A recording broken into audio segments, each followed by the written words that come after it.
ಶ್ರೀ ಗಣಪತಿ ಶಾರದಾ ಗುರುಭ್ಯೋ ನಮಃ. ಕೂಜಂತಂ ರಾಮರಾಮೇತಿ ಮಧುರಂ ಮಧುರಾಕ್ಷರಂ ಆರುಹ್ಯ ಕವಿತಾ ಶಾಖಂ ಒಂದೇ ವಾಲ್ಮೀಕಿ ಕೋಕಿಲಂ.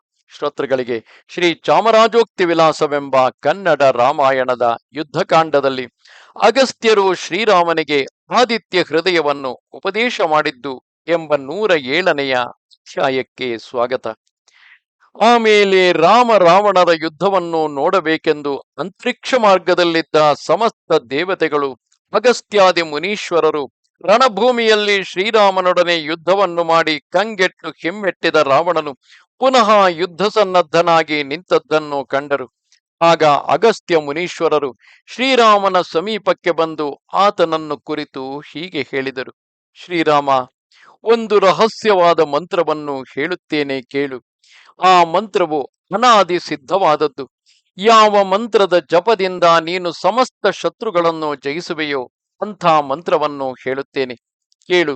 ಅದು ಮಹಾ ಪವಿತ್ರವಾದ ಆದಿತ್ಯ ಹೃದಯವೆಂಬ ಮಂತ್ರ. ಆ ಮಂತ್ರವು ಸಮಸ್ತ ಶತ್ರುಗಳನ್ನು ಸಂಹರಿಸುವ ಶಕ್ತಿಯನ್ನು ಕೊಡುತ್ತದೆ. ಸಮಸ್ತ ಪಾಪಗಳನ್ನು ಕ್ಷಯ ಮಾಡುವಂತಹದು. ಚಿಂತೆ ಶೋಕಗಳನ್ನು ಪರಿಹರಿಸತಕ್ಕದ್ದು. ಆಯುಷ್ಯವನ್ನು ದಿನ ದಿನಕ್ಕೂ ವೃದ್ಧಿ ಮಾಡುವಂತಹದ್ದು. ಆದಿತ್ಯ ಹೃದಯದ ಆದಿದೇವತೆಯಾಗಿ ಸಮಸ್ತ ಕಿರಣಗಳಿಂದಲೂ ಒಪ್ಪುತ್ತಾ, ಸಮಸ್ತ ಕಿರಣಗಳಿಂದಲೂ ಶೋಭಿಸುತ್ತಾ, ಉದಯ ಕಾಲದಲ್ಲಿ ಸಮಸ್ತ ದೇವಾಸುರರಿಂದಲೂ ನಮಸ್ಕರಿಸಲ್ಪಡುತ್ತಾ, ಸಮಸ್ತ ಲೋಕಗಳಿಗೂ ಬೆಳಕನ್ನುಂಟು ಮಾಡುತ್ತಾ, ಲೋಕನಾಯಕರಾಗಿರುವ ಸೂರ್ಯನಾರಾಯಣನನ್ನು ಭಜಿಸು. ಸೂರ್ಯನಾರಾಯಣನು ಸಮಸ್ತ ದೇವತಾ ಸ್ವರೂಪ, ಮಹಾ ತೇಜೋಯುಕ್ತ ಕಿರಣಗಳಿಂದ ಬೆಳಗುತ್ತಿರುವವನು. ಸಮಸ್ತ ದೇವಾಸುರರನ್ನು, ಸಮಸ್ತ ಲೋಕಗಳನ್ನು ತನ್ನ ಕಿರಣಗಳಿಂದ ರಕ್ಷಿಸುವವನು. ಬ್ರಹ್ಮ, ವಿಷ್ಣು, ಮಹೇಶ್ವರರೆಂಬ ತ್ರಿಮೂರ್ತಿ ಸ್ವರೂಪ. ಆತನೇ ಷಣ್ಮುಖ ಸ್ವರೂಪ. ಆತನೇ ಪ್ರಜಾಪತಿ. ಆತನೇ ಇಂದ್ರ, ಯಮ, ವರುಣ. ಶ್ರೀರಾಮ ಆತನನ್ನು ಧ್ಯಾನ ಮಾಡುತ್ತಾ, ಆದಿತ್ಯ ಸವಿತಾ ಸೂರ್ಯ ಖಗಃ ಪೂಷಾ ಗಭಸ್ತಿಮಾಂ ಸುವರ್ಣ ಸದೃಶೋ ಭಾನು ಸ್ವರ್ಣರೇತಾ ದಿವಾಕರಃ ಹರಿದಶ್ವ ಸಹಸ್ರಾರ್ಚಿ ಸಪ್ತ ಸಪ್ತಿರ್ಮರೀಚಿಮಾಂ ತಿಮಿರೋನ್ಮಥನ ಶಂಭುಸ್ತ್ವಷ್ಟಮಾರ್ತಂಡ ಅಂಶುಮಾಂ ಹಿರಣ್ಯಗರ್ಭ ಶಿಶಿರಸ್ತಪನೋ ಭಾಸ್ಕರೋ ರವಿಃ ಅಗ್ನಿಗರ್ಭೋದಿತೆ ಪುತ್ರ ಶಂಖ ಶಿಶಿರನಾಶನಃ ವ್ಯೋಮನಾಥಸ್ತಮೋ ಭೇದಿ ಋಗ್ಯಜುಸ್ಸಾಮಪಾರಗಃ ಘನವೃಷ್ಟಿರಪಾಂ ಮಿತ್ರೋ ವಿಂಧ್ಯವೀತಿ ಪ್ಲವಂಗಮಃ ಆತಪಿ ಮಂಡಲೀ ಮೃತ್ಯುಸ್ಪಿಂಗಲ ಸರ್ವತಾಪನಃ ವಿಶ್ವೋ ಮಹಾತೇಜ ರಕ್ತ ಸರ್ವಭವೋದ್ಭವಃ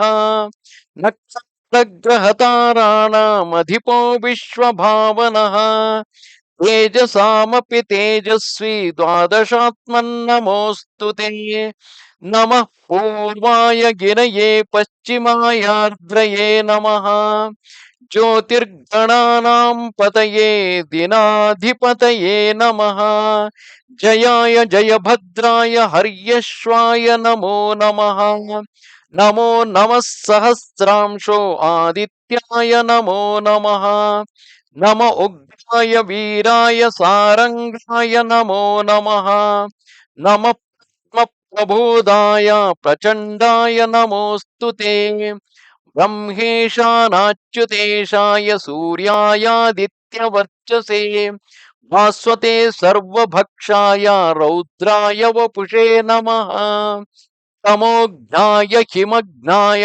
ಶತ್ರುಘ್ನಾಯಾಮಿತಾತ್ಮನೇ ಕೃತಘ್ನಘ್ನಾಯ ದೇವಾಯ ಜ್ಯೋತಿಷಾಂ ಪತಯೇ ನಮಃ ಸಪ್ತಚಾಮೀಕರಾಭಾಯ ವನ್ಹಯೇ ವಿಶ್ವಕರ್ಮಣೇ ನಮಸ್ತಮೋಭಿನಿಘ್ನಾಯ ರವಯೇ ಲೋಕಸಾಕ್ಷಿಣೇ ಎಂಬುದಾಗಿ ಸೂರ್ಯನಾರಾಯಣನನ್ನು ಸ್ಮರಿಸುತ್ತಾ ಜಪಿಸು. ಶ್ರೀರಾಮ, ಸೂರ್ಯನಾರಾಯಣನೇ ಜಗತ್ತುಗಳ ಉತ್ಪತ್ತಿ, ರಕ್ಷಣೆ, ನಾಶಗಳಿಗೆ ಕಾರಣನು. ಸೂರ್ಯನೇ ತನ್ನ ಕಿರಣಗಳಿಂದ ಭೂಮಿಯಲ್ಲಿರುವ ಉದಕ ಸಾರವನ್ನು ಹೀರಿ ಆ ಕಿರಣಗಳಿಂದ ಮಳೆಗರೆದು ಲೋಕಗಳನ್ನು ರಕ್ಷಿಸುವವನು. ಸೂರ್ಯನೇ ವೇದ ಸ್ವರೂಪನು. ಆದ ಕಾರಣ ಶ್ರೀರಾಮ, ನೀನು ಏಕಾಗ್ರ ಚಿತ್ತದಿಂದ ಜಗತ್ಪತಿಯಾದ ಸೂರ್ಯನಾರಾಯಣನನ್ನು ಭಜಿಸಿದರೆ ಸುಖಪಡುವೆ. ಈ ಸ್ತೋತ್ರವನ್ನು 3 ಬಾರಿ ಜಪಿಸಿದೆಯಾದರೆ ಯುದ್ಧರಂಗದಲ್ಲಿ ಜಯವನ್ನು ಪಡೆಯುವೆ. ಶ್ರೀರಾಮ, ನೀನು ಈಗ ಈ ಮಂತ್ರವನ್ನು 3 ಸಾರಿ ಜಪಿಸಿ ರಾವಣನೊಡನೆ ಯುದ್ಧಕ್ಕೆ ಹೋದೆಯಾದರೆ ನಿನಗೆ ಜಯವು ಲಭಿಸುವುದು ಎಂದು ನುಡಿದು ಆದಿತ್ಯ ಹೃದಯವೆಂಬ ಮಂತ್ರವನ್ನು ಉಪದೇಶ ಮಾಡಿದನು. ಆಮೇಲೆ ಅಗಸ್ತ್ಯ ಮಹಾಮುನಿಗಳು ಕೃಪೆಯಿಂದ ಉಪದೇಶ ಮಾಡಿದ ಆದಿತ್ಯ ಹೃದಯವೆಂಬ ಮಂತ್ರವನ್ನು ಶ್ರೀರಾಮನು ತನ್ನ ಮನಸ್ಸಿನಲ್ಲಿ ಧರಿಸಿ ಸಂತೋಷ ಚಿತ್ತನಾಗಿ 3 ಬಾರಿ ಶುದ್ಧಾಚಮನವನ್ನು ಮಾಡಿ ಮುಖ ಶುದ್ಧಿ ಮಾಡಿಕೊಂಡು ಸೂರ್ಯನಲ್ಲಿ ದೃಷ್ಟಿಯನ್ನಿಟ್ಟು ಆದಿತ್ಯ ಹೃದಯವನ್ನು 3 ಬಾರಿ ಜಪಿಸಿದನು. ತನ್ನ ಅಂತರಂಗದಲ್ಲಿ ಸೂರ್ಯನಾರಾಯಣನನ್ನು ಧ್ಯಾನ ಮಾಡಿ ಶುದ್ಧಾತ್ಮನಾಗಿ ಸರ್ವ ಪ್ರಯತ್ನದಿಂದಲೂ ರಾವಣನನ್ನು ಕೊಲ್ಲಬೇಕೆಂದು ಸಂಕಲ್ಪಿಸಿದನು. ಅನಂತರ ಸೂರ್ಯದೇವನು ಪ್ರಸನ್ನನಾಗಿ ದೇವತೆಗಳ ಮಧ್ಯದಲ್ಲಿ ನಿಂತು, ಶ್ರೀರಾಮ, ಈಗ ನೀನು ಮುಂದಿನ ಕಾರ್ಯದಲ್ಲಿ ಉದ್ಯುಕ್ತನಾಗು, ಜಯವಾಗುವುದು ಎಂದು ನುಡಿದನು. ನಮಸ್ತೆ ಶಾರದೆ ದೇವಿ ಕಾಶ್ಮೀರ ಪುರವಾಸಿನಿ ತ್ವಾಮಹಂ ಪ್ರಾರ್ಥಯೇ ನಿತ್ಯಂ ವಿದ್ಯಾದಾನಂಚ ದೇಹಿಮೆ. ನಮಸ್ಕಾರ.